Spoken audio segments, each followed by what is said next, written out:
Tip. Good afternoon. It is March 20th, 2019. You're listening to a Little Column A, a Little Column B, hosted by Will Levinos and co-hosted by Zach Bishop. How you doing today, buddy? It's Christmas Eve. You hanging in there? Merry basketball Christmas Eve. The madness has fully gripped me at this point. I just got out of work. I got the next 2 days off. It's going to be basketball all the time. I'm going to wake up. I'm going to just be thinking about basketball, and the games are going to start, and we watching them, and then I'm going to fall asleep thinking about basketball for the next 4 days. There's just no other way around it. Oh, it's so exciting. It is very exciting. I'm looking forward to everything.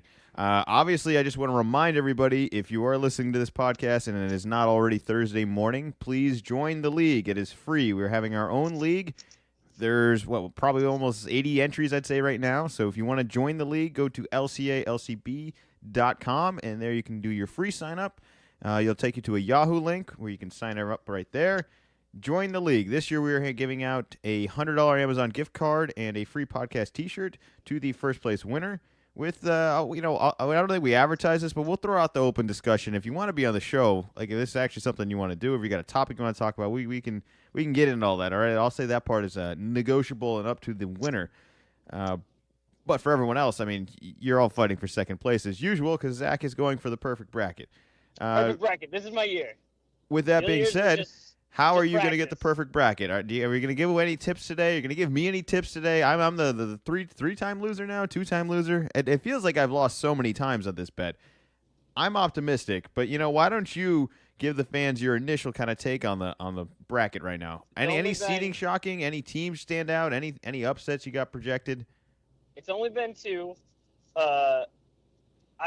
talked about it a little bit in the pre-show, but I think that this hour of podcast is just going to be us dancing around, trying to do a podcast that's helpful for the audience, as well as not giving up too information or maybe giving misinformation to the host, because you as listeners, you can win some money, but there is a bet consequence for us. The loser of the bet this year has to play pickup basketball. Yep, we're doing a pickup basketball thing again, dressed as Jackie Moon from Semi-Pro. Super exciting. I'm talking the afro wig. I'm talking the headband, the short shorts, the jersey, and I think we even added along at the end, if I'm not mistaken, that you have to bring corn dogs and hand out corn dogs. Yeah, I think that's the most famous line, right? The corn dogs are definitely happening. I don't care how many corn dogs you bring. If they got to be frozen, defrosted in advance, do whatever you got to do, or go to Sonic or Wiener Schnitzel or wherever you can get a corn dog. Corn dogs need to be brought to this. I won't put a number on it, but let's say at least 6. That sounds fair, right? Half a dozen.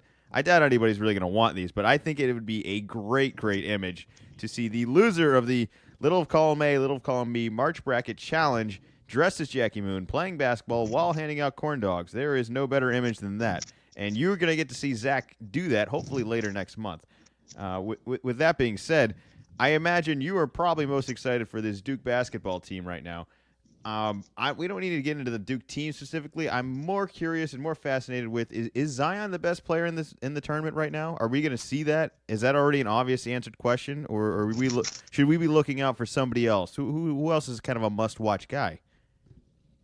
I think that Zion is the best player as well, and it doesn't always work this way, but is also the most exciting player. I cannot really think of many games this year, or really any games this year, that he played in that he didn't do something or there wasn't the excitement of him about to do something. When he returned for the ACC tournament, it was so much fun.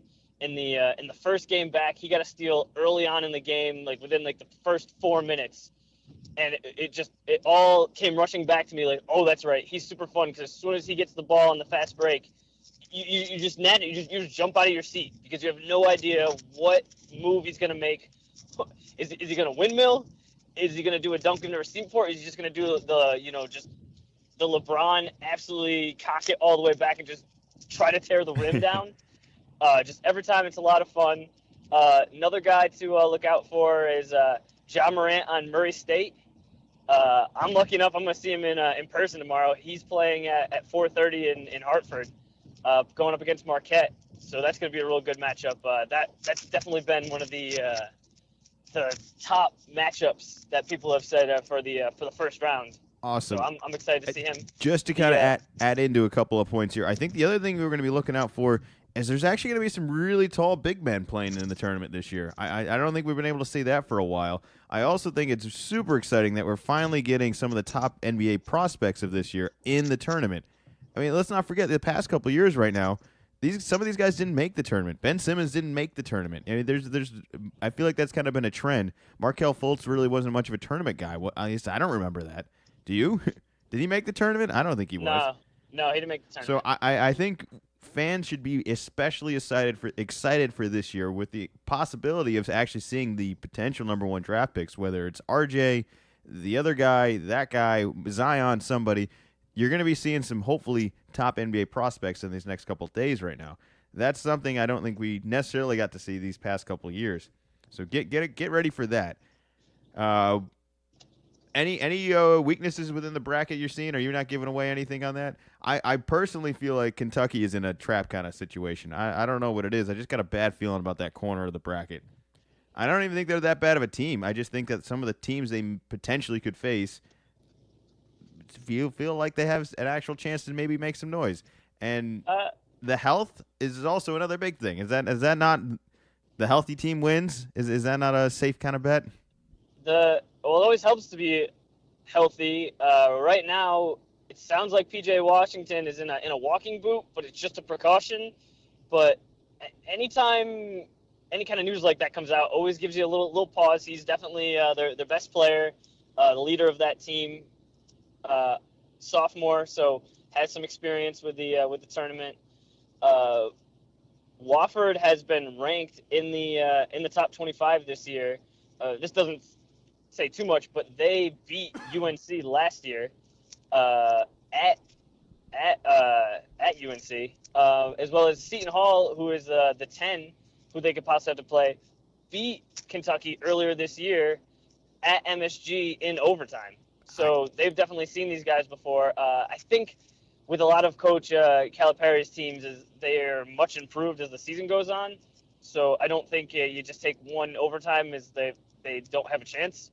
But I could see where you'd be a little nervous in that region. There's going to be some noise in that corner of the bracket. I'm excited for that. I think the other interesting thing that we're just more or less just seeing how this is going to rebound, and we've been keeping track of it all year. Let's do a quick recap of how Virginia's season ended last year and how they are more or less back in the same exact situation. Does history repeat itself, or what are we going to see out of Virginia this year? Are they actually going to be a threat to advance?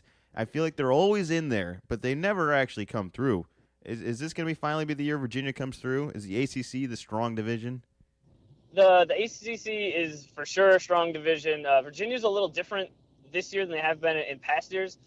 This year, they're not just elite on defense. They're also a super offensively efficient team, which in the past has not necessarily been the case. They've been decent, but not necessarily, hey, we need a bucket. Somebody can get it right now. And one of the things that's kind of overlooked from last year, that one of their NBA prospects, DeAndre Hunter, did not play. He was hurt in last year's game.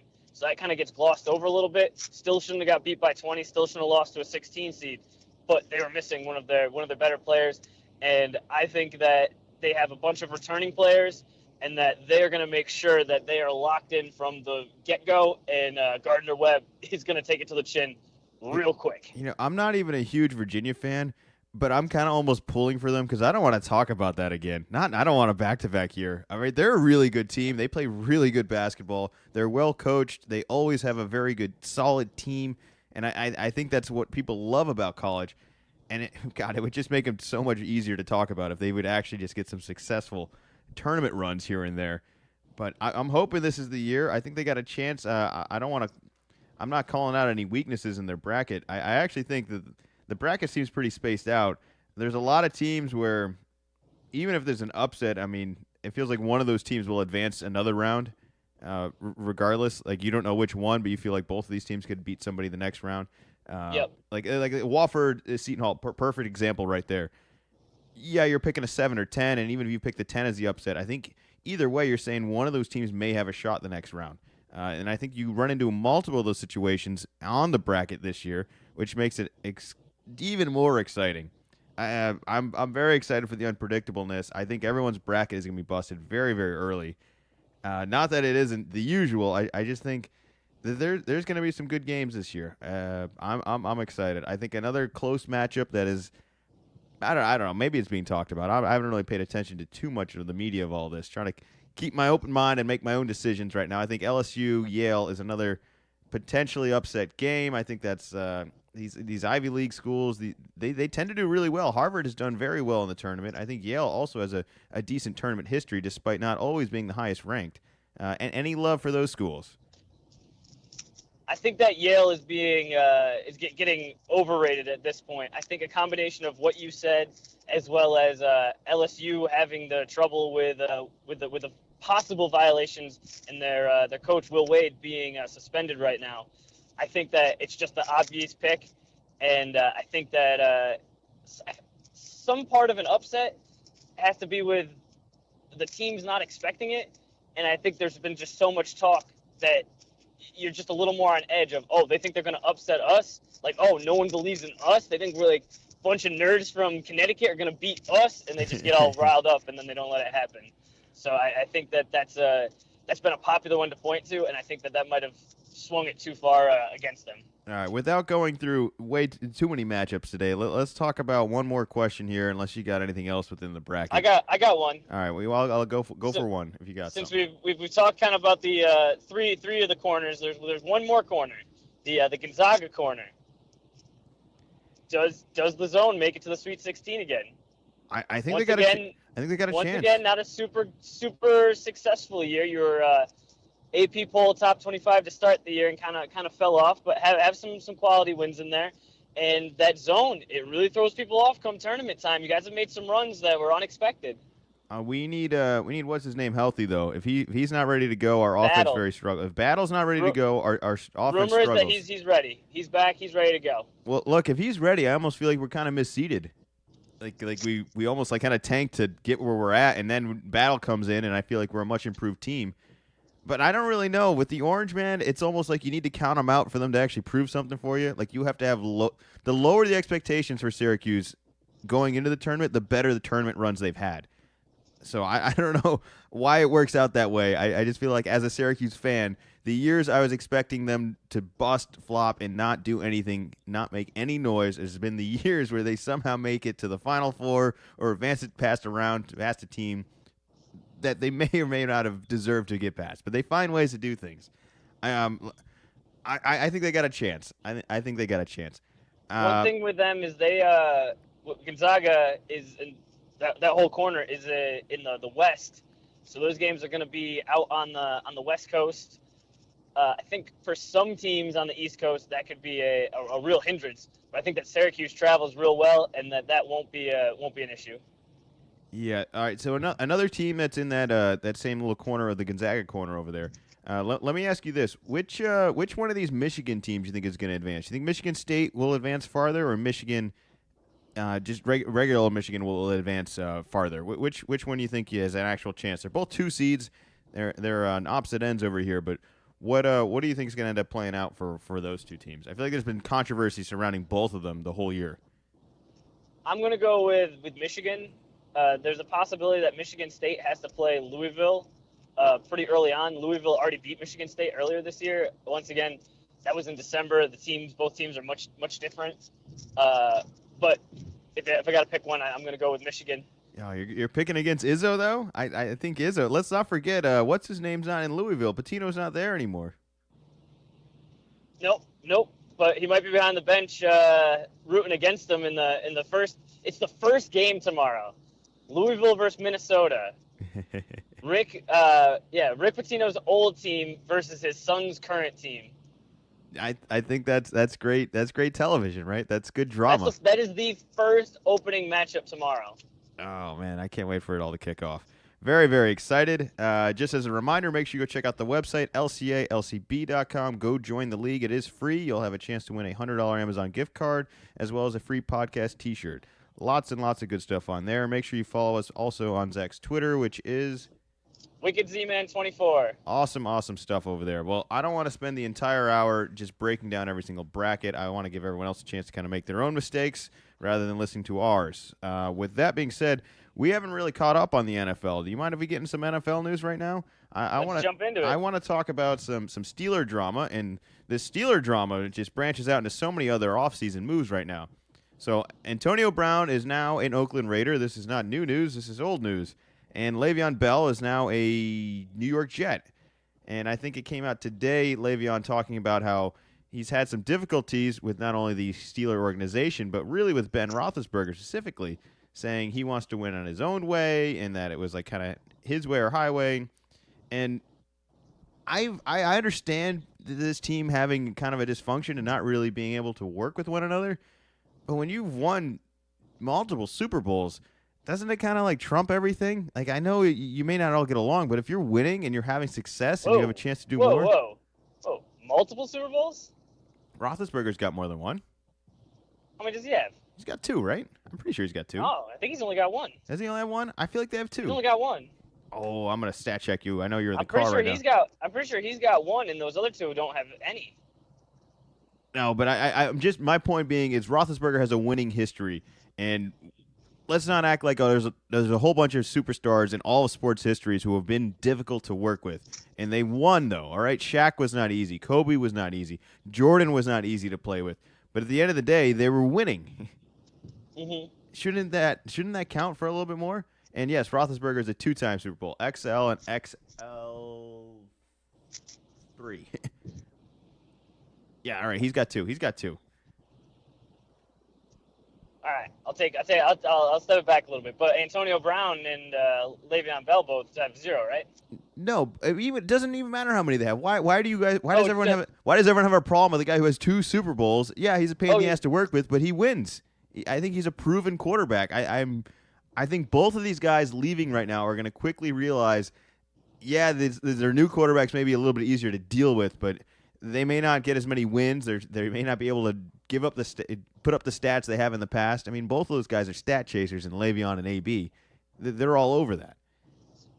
I don't know. I just feel like it's almost kind of unfair to really point that out. His isn't the first superstar, the first quarterback that has been difficult to work with in the locker room. And I know he's had some off-season stuff and all that, but you got to just put that. Don't you think part of the job is putting that kind of stuff behind you? Well, I think some of it was Roethlisberger has been tailing off. He's definitely closer to the end of his career than the beginning. I don't think that's a unfair or stretch statement to make. But I think some of it is you just get tired of coming in, and if you don't like going to work, you just want to go somewhere else. And that's, I don't think, a foreign idea to a lot of people. If you got the Tommy Point button ready, did the Patriots break them? Is that what happened? Can that be my hot Boston take? I don't think the Patriots just kept beating them in every big game for the past recent memory, and we just broke them. I mean, they won in 2005 and 2008, and they had a third Super Bowl appearance in 2010. I mean, that's a pretty good run during an era of which we've covered very extensively on this podcast here that has been more or less dominated by the Patriots. Within the Patriot dominance, these guys have 3 Super Bowl appearances and 2 wins. 2010 was 10 years ago. I get it for Roethlisberger. He's an older guy, but these younger guys, 2010 was a long time ago. I feel like the organization has always had kind of this strength of not like, and as well as a respect throughout the league of like, oh no, that's a team that's going to be kind of in it every year. And I think for the most part they have. I just can't believe how unraveled it all came so quickly. It happened super fast. It happened really fast, right? And what's crazy is that it's almost like last year they should have been Super Bowl contenders. Then Le'Veon sits out, and then one tweet just sends off AB of like, AB would be nothing without Roethlisberger, and his immediate reaction was, trade me. Let me prove you. Because he's a me against the world guy, and I love him for it. But, man, this is going to turn out to be such a big mistake for him. I think it's a good move for the Raiders, but I don't think it's going to work out. I think he's going to quickly realize that, what do we got, David Carr, Derek Carr? I don't know which car they got over there. It doesn't even matter. That car's broken, all right? The engine's gone. All right, it wasn't that good to begin with. All right, we saw the model a couple of years ago with the older brother. And we've seen this story before. I'm not very impressed by it. I think he's gonna have so much pressure on him with AB coming to town right now, as well as with all the potential move and him kind of being the guy to get him into Vegas and rebuild this whole Raider brand that's so strong. I think it's set up for so much drama. Plus, with you got this coach on this 10-year deal. It's so much. Yep. Well, only 9 years now. He's through one. Is this a ticking time bomb? Am I the only one panicking with this? I'm kind of excited. I got my popcorn ready. I'm ready to sit back and watch. But do you see this kind of stuff that I'm seeing that could potentially go wrong? That is almost likely to go wrong for the Raiders this year? It's to get your popcorn ready situation of just, oh man, let's see what happens here. This year wasn't super successful. They got some more players. We'll kind of see what happens, but guys moving around, I think it's cool. The Steelers got to cheer for AB, and now a whole new group of fans will get to either embrace him or have to deal with him, depending on how it goes.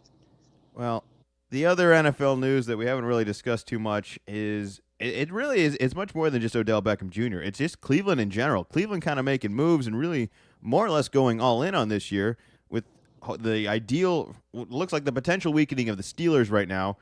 Kind of some rebuilding going on in Baltimore despite some success. Cleveland's looking all in for this year, thinking they're going to have a shot at the division and then maybe and some. We'll see. Are you actually viewing Cleveland as a potential threat? I do think Odell is going to come to work and he's going to be ready to play.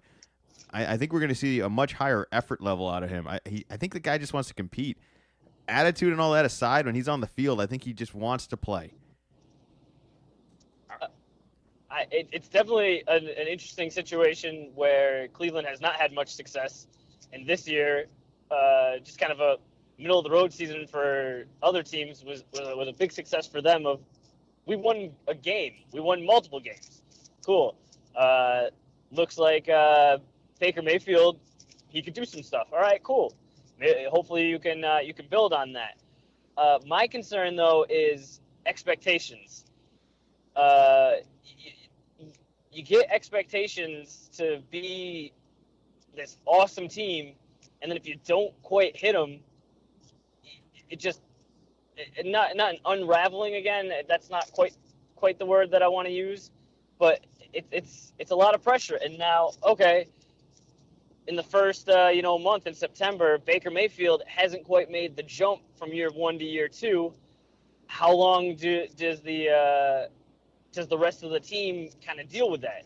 That was an impressive and really bold move on Cleveland, and I think this is kind of how they get themselves into trouble year in and year out. Is they be like, you know what, let's just go for it now. I don't know if this guy's ready. If he's ready though, this is going to be great, and if he's not, it's going to be the same old. Why didn't this work again? Why? I don't understand why we can't find a quarterback. And I think sometimes they throw these guys in the fire too early, but when you've been struggling for as many years as they have, I completely understand them going it for this year. Like I said, everyone else in the division looks like they're going to be weaker than the year before. I don't think Cincinnati's really going to put anything together. I don't expect a lot out of them. And it looks like the Steelers will be a different team, and it looks like a weaker team, but who knows? I mean, maybe it doesn't matter what running back they have. They seem to have found a bit of a system over there. Regardless of who you put in. The other thing with Cleveland, signing Kareem Hunt. That's going to create a whole media storm midway through the year, if not for the entire year, of just a lot of stuff and a lot of expectations. And hopefully they have some success because they made some moves, and it seems like they made some good moves. But just be careful, as other teams have seen. Just putting on paper guys, and especially with football, I feel, especially with football, you're almost better off not knowing the names of the guys, because it's like the linemen and the defensive guys that aren't on your fantasy team that are important more than the wide receivers. You mentioned a handful. I mean, Le'Veon and AB were on the same team, but these guys didn't make the playoffs last year. It's different from basketball, where basketball, one guy, he can be in charge and he can make the whole train move forward. In football, you really need more guys unless it's a quarterback. It's going to be an exciting NFL year. I know we're months away from it all. This offseason has been above average. Is that fair? There's been a lot of movement. Yeah, the NFL really took over like right towards the end of college basketball, where there was like a little bit of a lull. Like we weren't quite to the March Madness part. The NBA is definitely kind of like second semester senior of like, let's just get to the playoffs. We're good. Like seeds are pretty much set. And they just kind of jumped in like, hey guys, we're here. What's up? You want to talk football? Yeah, let's go. Oh, man. Well, I don't want to spend too much time on the NFL, especially with a lot of other interesting topics that go down the list here. I want to quickly get into a little bit of some tickets. I want to get into some crowdfunding for the sorority girls, and then I want to get into the Twins' new attendance passes offer. So let's get into this sorority sister thing. And I don't even know if this is a real story or not, or if this is just being blown out of proportion right now. But there is a GoFundMe page for what was her name? Hold on, I got it all pulled up right here. I think it's for Mackenzie. Now, poor little Mackenzie here. Now, please understand my satirical voice without all this. Is unable to afford the Coachella VIP ticket. Now, she has no problem affording the general pass, but all of her other friends within the group are somehow able to afford the VIP pass. So they did a GoFundMe page to help raise money so that she could attend the Coachella VIP atmosphere with the rest of her friends. And it says, all right, here, I'll read it for you. Please help us raise money so our friend Mackenzie can join us at the VIP at Coachella this year. It's been her dream for over 3 months. I can't make this up. But unfortunately, a recent spring break trip that she just went on that made the dream financially unrealistic for her. If anyone deserves it, it's her. She's smart, caring, and most importantly, beautiful. She'd appreciate this so much. Anything over like $30 helps. End quote. Oh, man. There's a lot there right now. First of all, do you have any sympathy for this person? And do you think they'll raise the money? I'm going to go with your initial thought that I don't think that this is real. It's just hitting too many beats of someone trying to create something to just get attention for something and like give something, like give millennials a hard time. Which, if you're in college right now, you actually might not be a millennial. You might be too young. I'm not sure exactly where the cutoff is on that. I'm not sure if we've hit that yet. But you seem real up in arms and upset about this. But isn't this just a good idea? I think if you can get other people to pay for your stuff, just go for it. I think that's the worst part about the story is that it worked. I think that's what I'm more mad at. I'm not mad at her. I'm not mad at anything. I'm just mad that it worked. All right, this shouldn't have worked. All right, do you know if it worked or not? I don't know. Coachella happened? Coachella didn't happen. Did it? It hasn't happened yet. It's South by Southwest that's going on. It's coming up soon. You know what? If I was betting on it though, I would bet it would work. It just hits. It pushes all the right buttons of ridiculousness. And that's what you need to raise this kind of stuff. Yeah, especially now that it's gone viral.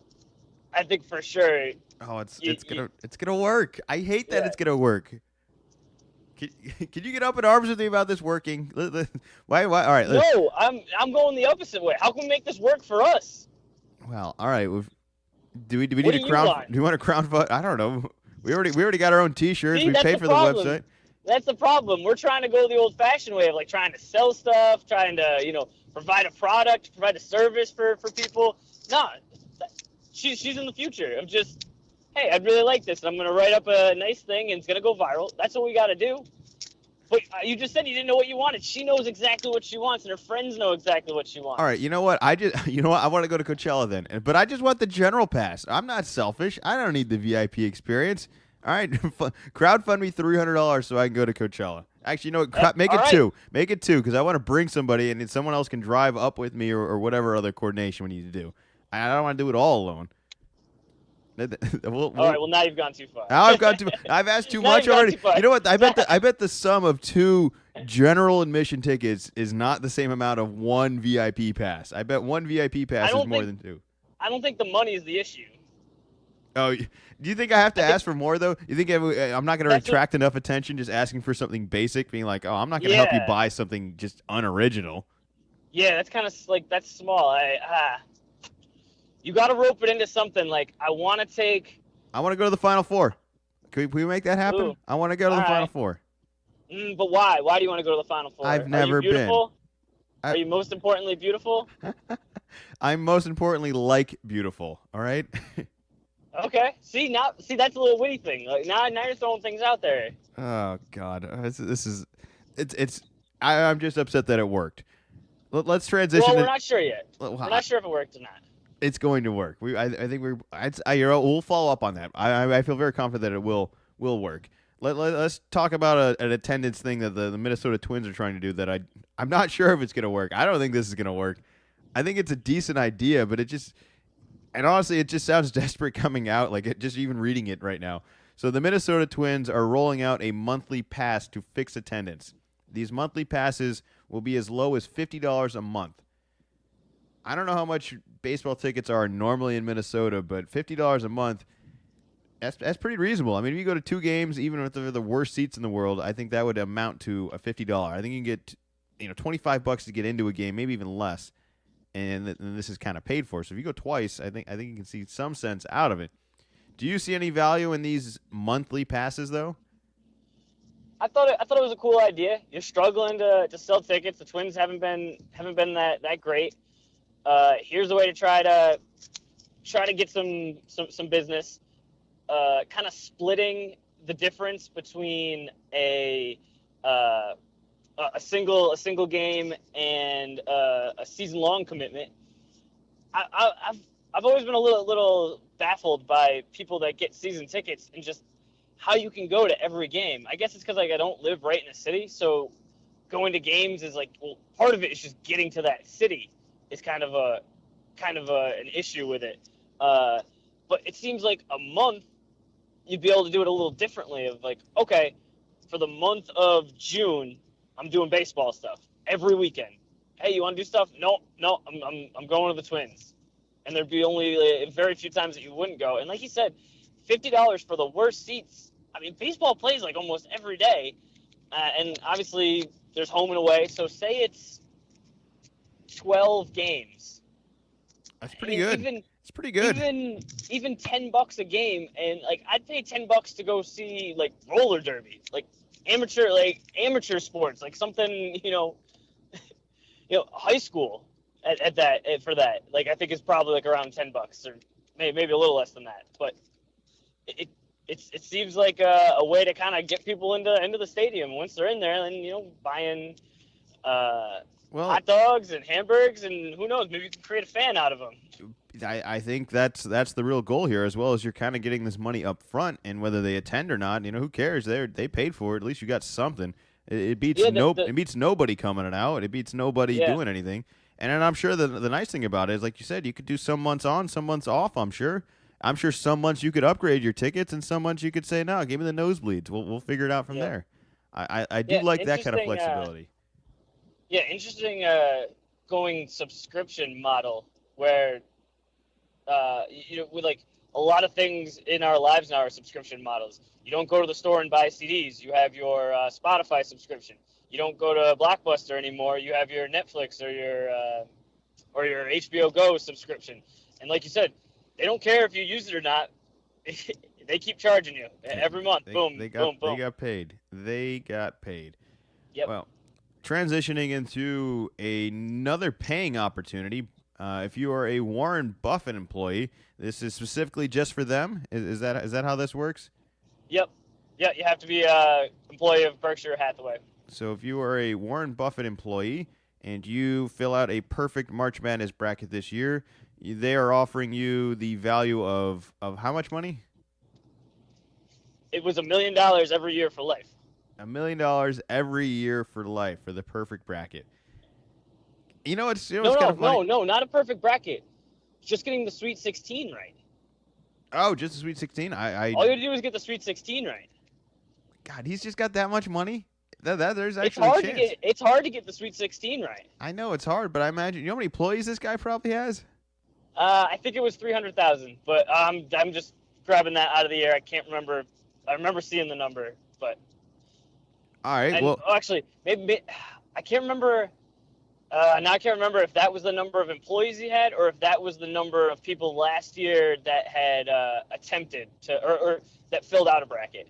I suppose that might be something he runs into is whether or not they really pay attention and fill it out. I think it's got to be a no brainer though. At least, but I suppose that's us in our circles. It's a no brainer. We're going to be doing it no matter what. I, I I'm just thinking, I don't know what site that he uses, but even if he had his own site, it really doesn't take that long to fill out a bracket. And even on ESPN and Yahoo, which I would think are kind of the main sites, they have autofill options. It's less than a minute. I don't know why you wouldn't take less than a minute to at least, it's a dart throw. Even people that are really good at basketball, have been watching basketball all year and are really studying it, are still going to struggle. And I don't know why it's so, but you know what? People won't pay into their 401k that gets a match, and that's kind of like free money. So sometimes it's just people just being lazy, and even with an opportunity for money right in front of them. Do you know if this is the first year of him offering this, or this has been like kind of an annual thing? I think this might be the biggest prize, but he's been a proponent of doing March Madness at work. Well, I like it. I like it. I think it's healthy for the work atmosphere. I think it kind of brings people together. I like that you really can't be good at it. I think that's the best thing about March Madness is even if you watch every game or super fan, you got everything kind of planned out. You still can't be you can't be good at this. You can be better than the average person, but you're not going to be good. There's just so many games. There's too many possibilities. There's too many things that can go wrong. Let me ask you this then: Do you think somebody hits it? Do you think do you think he has to pay out one of the employees? Or look, money's not a thing for him, so it's not even like you have any sympathy. I think he could easily afford dishing that out to somebody for the rest of their life. That's not even an issue at all. I'm more of just: do you think someone hits it? Is someone going to hit the jackpot for him? Not only do I think somebody hits it, I think multiple people hit it and they have to split it. Really? All right. Yep. All right. So you're adding even more drama to the follow up here. We're gonna have a lot of stuff to follow up. For everyone that is normally listening, just as a heads up, we do record live on lcalcb.com around 3:00 Pacific time, and you can check out a whole bunch of stuff on the website as well. Listen to all our old podcasts, watch some old videos. Watch some of the old bet consequences of last year. We're also on our YouTube page. Look up a little of column A, a little of column B. Lots and lots of good stuff on there. So you're thinking someone hits it and he's got to pay out, and you're thinking they got to split it. Man, I don't know. I don't know. I think he'd be a man of his word and pay everybody $1 million if he really had to. I guess that would be a possibility. I think when I was reading the article, it said last year there's also a prize for just having the best bracket at work, and there was a tie and they had to split it. It was still a bunch of money, but I think that's just kind of standard that you in anything that if there's a prize, like everyone just doesn't get double. It's just there's only one prize. You know, maybe I should join his team. Maybe I should get on board with him. I mean, I could be one of these guys. I guess that could be me. I mean, I'm already going to beat you in March Madness. I might as well get some money for it. It's not enough to just avoid dressing up again or shaving a body part. Yeah, I thought it was really cool. Warren Buffett's a super successful guy. We got a thing where I work that was very much the opposite. That said, you can't even fill one out for fun at work for a myriad of reasons, and it was just disappointing that you couldn't do something kind of camaraderie with your coworkers. Been kind of hearing people at work or at basketball and just around kind of talk about how their employee or employers handle it. One of the guys said he had just been put as a manager, and a guy came over to talk to him, and he was kind of checking out the games. He was a little nervous about it. And then a little while later, he walked over to that same guy, and he was actively cheering on the end of a game.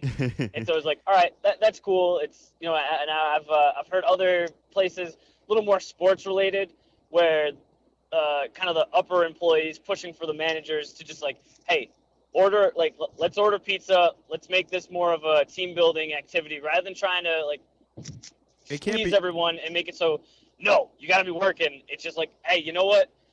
Everyone's getting out 2 hours early. We're going to watch the games. This is going to be a bonding thing, a morale booster, and just go that way. I totally get the reasons schools and careers and jobs and just all this kind of situations where you just can't risk the kind of the gambling aspect of really having that in the work environment. But this can't be fun to police. This isn't fun for the manager. This isn't fun for the supervisor. This is not fun for whoever the guy's got to be, whoever the bad guy's got to be to say, "Hey guys, we can't do this." It's a lot more fun to kind of lean into it, even if you're just allowing people to watch the games or just kind of loosen up. One thing I will bring up for all you workers out there just trying to sneak in and watching some of the games, there is an app. It's a Chrome extension. It's called the Panic button.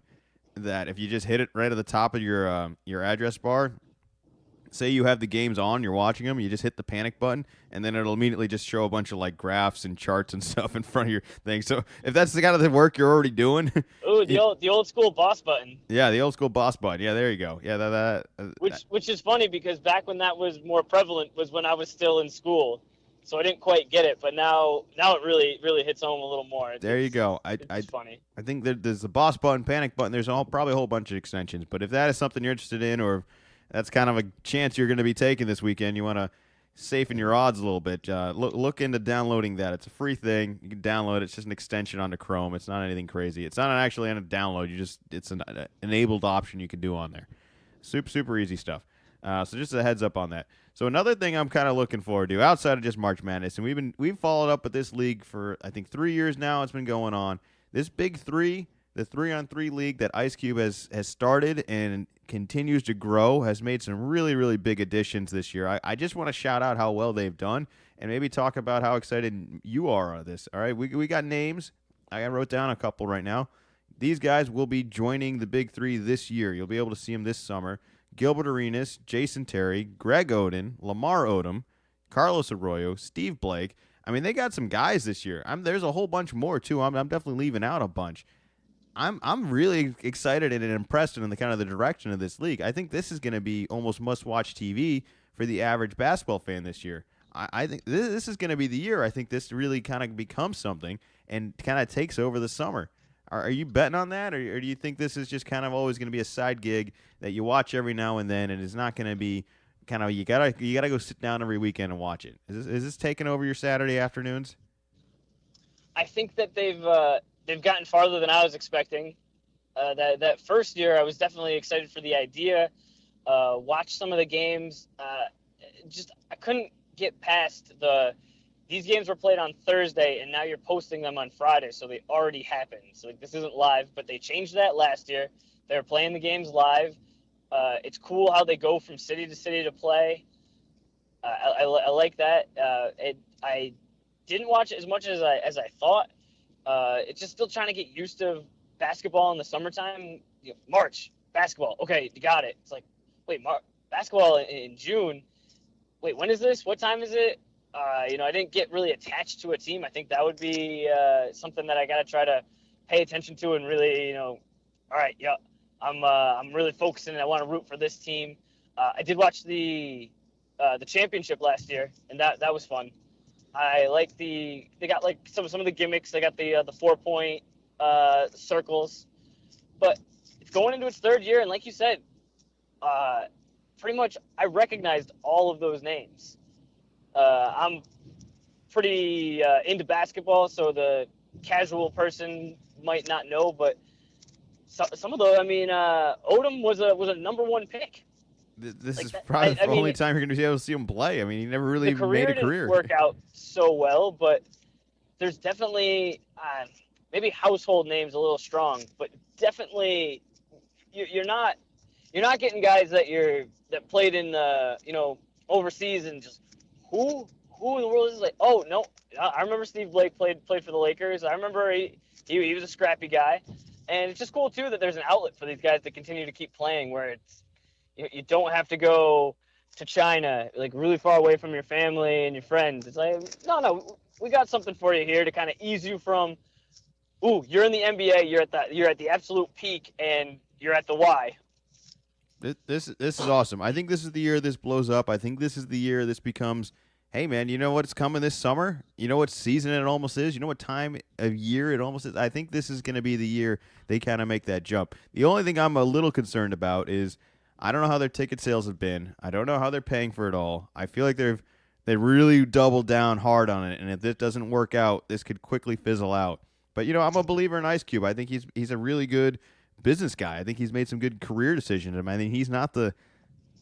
I mean, for a lot of people, I think I say the name immediately assume him with rap music, and I think that's the right assumption. But if you're one of the younger generations, maybe you don't even know that part of him. Maybe you know him more from movies and the other kind of like entrepreneurial aspects. So I think this is a good direction. I think this is good for the NBA. It's good for these guys, and I think it's going to be fun to watch. I really think it is. But while we're on the topic of NBA, or go ahead. This is a follow-up question. So risky always. Do you know when the season starts? I don't. I know it's shortly after the NBA season, so I want to say like the end of June is when that kind of all wraps up. Okay, so we still got a few months to kind of figure this all out, and we'll definitely let the listeners know when that gets closer, when that's getting fired up. We'll let you know. We'll let you know if they're coming to a city near you. I do kind of like that they're going for maybe not all the A cities, but some of the B cities. I think that makes it even more attractive that if you don't want to travel up to one of the LAs or whatever, like San Diego is a perfect place, I think, to host an event like this where basketball I think would do well here, but maybe not do well here every night. But if you just had kind of one night where the Big Three league came into town, I think it would do really well in a city like that. And they're going to continue to do things like that. I'm excited for it. And if that does happen, I don't think the schedule has come out yet. It will come soon. I think they're doing the draft next week. I want to say it's coming up. It's coming up soon. Okay. I think that all these guys that I just said are eligible and joining the Big Three have a chance to get drafted onto other teams.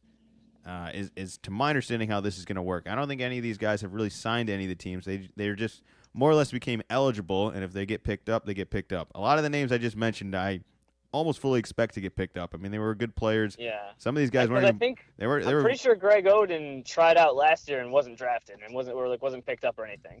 Which is fine. I mean, again, some of these guys can get picked up, I think, halfway through the year too. Injuries do still happen, even in 3-on-3 half-court league. They happen even more frequently with the age of some of these guys. So I think a lot of these guys will still be around. As well as I think you want to have guys on your team that people know, and then maybe, like you said, you follow a team. Then you kind of grow into that mold, and this really becomes an actual league that people will follow for a long time. But while we're on the topic of basketball, I do want to transition into some NBA. We haven't talked NBA in a while. Been talking a lot of college, but let's get into really what I want to get into is this MVP run, and then kind of some of the playoff hunts. The playoff hunts more or less been decided, but the seeding really hasn't. There's still some flexibility in there. I would say the two MVP frontrunners right now, I think, are James Harden and Giannis Antetokounmpo. Is there anyone else you want to kind of throw into the loop of all that, or do you think those are kind of the two guys? No, those are the guys. Those are the two. Paul George has been having a great year, but those guys are just so far up there. Yeah, well, with the two guys up there right now, who you got? Which one you going with? You going with Harden in the West or Giannis in the East? I'm going with oh man, put me on the spot.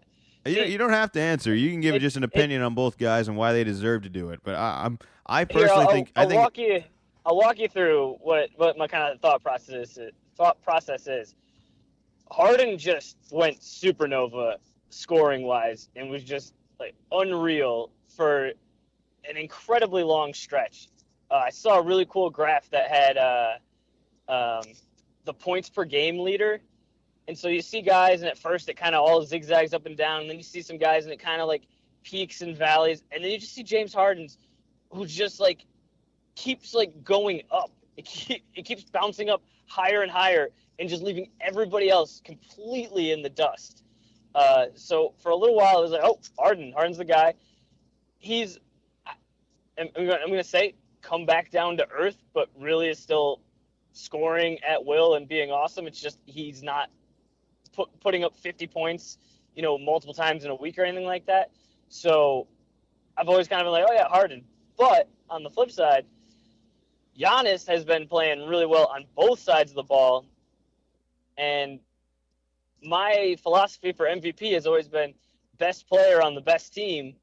And Giannis has his team with the best record, where Harden's team is not even the best team in the conference. So in that roundabout way, I think I have to go with Giannis. I think it's Giannis to lose at this point. I think it's his. I think it makes the most sense. I think the league wants it to be his as well. I think there has been a bit of a almost kind of a re-educating of this award right now, that they're not giving it to the Mr. Triple Double anymore. They're not giving it to the stat munching guys. They're giving it to the guy in the best team in the best league. All right, best player on the best team. Which is funny because last year that was kind of the argument for Harden to not give it to Westbrook again, which is funny. Now it's kind of flipped on him. It's really funny how it all kind of just played out. But either way, I think both guys have had an incredible year. I wouldn't be disappointed if either of them won. I do think Giannis should win for a variety of reasons, and I think the only reason Harden has cooled down at all is they've gotten somewhat healthy again. Chris Paul is playing a little bit more, and that has to impact. At least if I'm him, why the hell am I going to kill myself every night? Why do I really want to win MVP, or do I want to kind of get the team back together? And I think them crawling back up, they're the 3 seed right now in the West. I got the standings pulled up here. I mean, they weren't in the playoffs for a little bit. They weren't in the playoffs for a little bit here. They were out at the beginning of the year. Let's not forget how bad of a start this really was. Well, that was some of it. Of this, these are completely empty stats. He's putting up a bunch of points, but his team isn't winning. But there were a bunch of injuries, and they've made some moves, and then they started winning games because he put the team on his back. But yeah, that is a little bit of concern of his proverbial back. He's had some trouble in the playoffs. It just seems like he's ran out of gas. I don't know if that's specifically playoffs where you're playing kind of every other. Maybe you got 2 games off, and it's a lot, or is it more of a cumulative over the season of doing all of this work, and now you're not quite getting the calls, and you're getting frustrated, and it all kind of comes to a head. All right, we got just a couple of minutes left in the podcast here. We got about 10 minutes left. We just talked about who we think the MVP is going to be this year, and we mentioned 2 guys, and there's one guy's name who's not going to even be in the playoffs this year. And I know we've kind of been very hard on the Lakers, but I really just want to talk players exclusively right now. Is LeBron James still the best player in the league, or are we really removing that crown? Is it? And if it's not him, do you got a name? Meaning for like a finals appearance, like would you not want him as your guy? I'm just saying. All right, you're doing a draft of the entire league right now. Yeah, and it's just for one season, and just for this playoff run in the next couple of months. Right now, you can pick one guy. Who's your first pick? I'm only hesitating on LeBron because he's hurt right now. And if he's healthy, I mean, we're talking more of an ideal kind of thing right now. That's what I'm saying. If he's healthy, and it's hard to tell right now. Is he not playing because he's really not healthy, or is he just not playing because it's like they're kind of out and there's no real reason to? But I would still. It just seems like he knows how to win.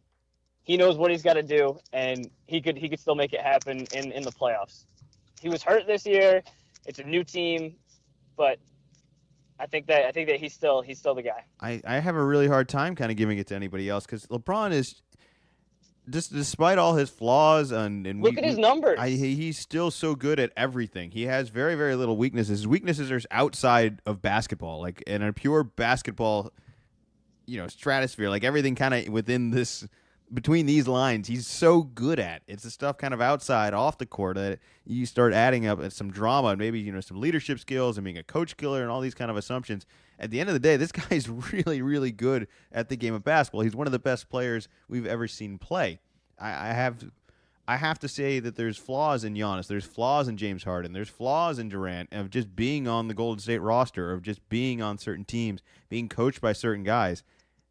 LeBron kind of overcomes all of those so easily. I'm really curious to see how this goes next year, because at some point we've all said LeBron has to become human and essentially not be this freakish athlete that's just in it every year. I mean, how many straight finals has he been to? How many finals appearances has he had, period? The dominance has to come to an end, and I'm not saying it has, but I'm really kind of excited to see who really takes the torch and goes on for these next couple seasons. Because I think a torch move, it's coming soon, if it hasn't already come already. If you were to kind of give it to somebody, who would? I think we both agree LeBron should probably still be the number 1 pick, but who's at 2? I think deciding that is a really, really hard question. And you can maybe give a couple of names if you don't have just one, since I'm kind of putting you on the spot. But is there a name that comes to mind? I'm not trying to be like hipster basketball, but I think once again healthy. I think I might go Kawhi. Yeah. I was like in my head looking at Durant. You got Giannis there. It just Kawhi, like you're looking for guys that don't have any issues, can play with all sorts of people. I think with somebody like Giannis, awesome, but like doesn't quite have that three, which he doesn't super need.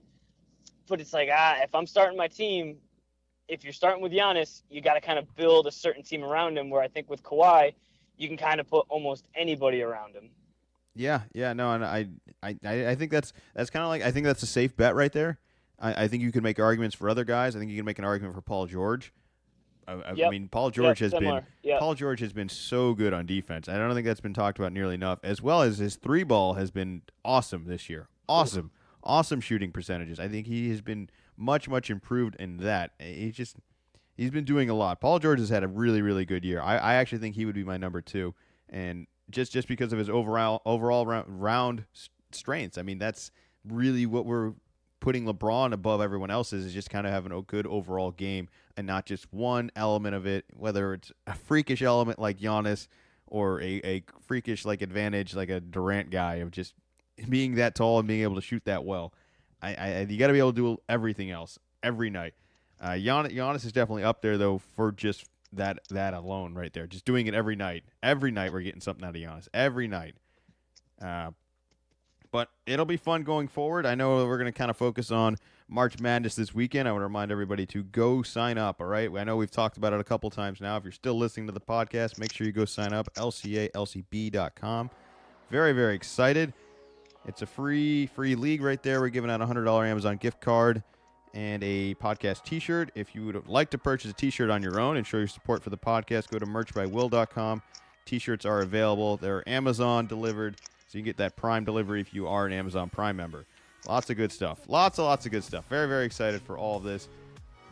I don't know if you noticed this, but we actually do have some Amazon reviews on the t-shirt. Oh no, I did not know this. Yeah, we got a 5-star review the other day. I'm actually very impressed by Really? that. Yeah, no, look at that. If you are going to get the t-shirt, I would just highly recommend, and I think they even said this in the review, that they would recommend buying a size up. It is a little bit of a fitted shirt. If that's the style you're going for, go for it. If you're looking for more of a relaxed But that's what you've been telling people, right? Yes, I've been telling everybody that, and I'm going to continue to tell them that because I don't want to get that bad review of like, I didn't fit, this isn't what I wanted. So hopefully we avoid all that. I got my shirts. I'll be wearing them all weekend. I'm excited. We got 5 different colors available, so go find your color. They're available in men's, women's, and junior sizes. So we got the kids' shirts up there as well. Yeah. Anything else you want to shout out before we wrap things up here? I already got the music playing. Well, I think as I'm wearing a Duke hat, a Duke shirt, a Duke coat, and I brought all of my Duke clothes up for the weekend, that go Zion.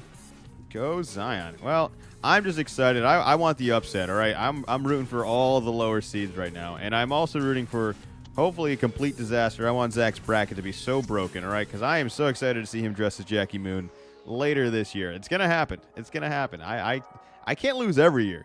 I almost feel like it's. I don't think that's in the rules. It's not in the rules. It's just in the odds. And you know, I'll leave it at that. It's in the odds. All right, I'm due. All right, I'm just due. I hope everyone enjoys their weekend, though. All right, everyone be smart, be safe, and enjoy your basketball weekend. Don't work too hard, and find a way to watch a game. Anything else you want to add? Go Zion. Go Zion.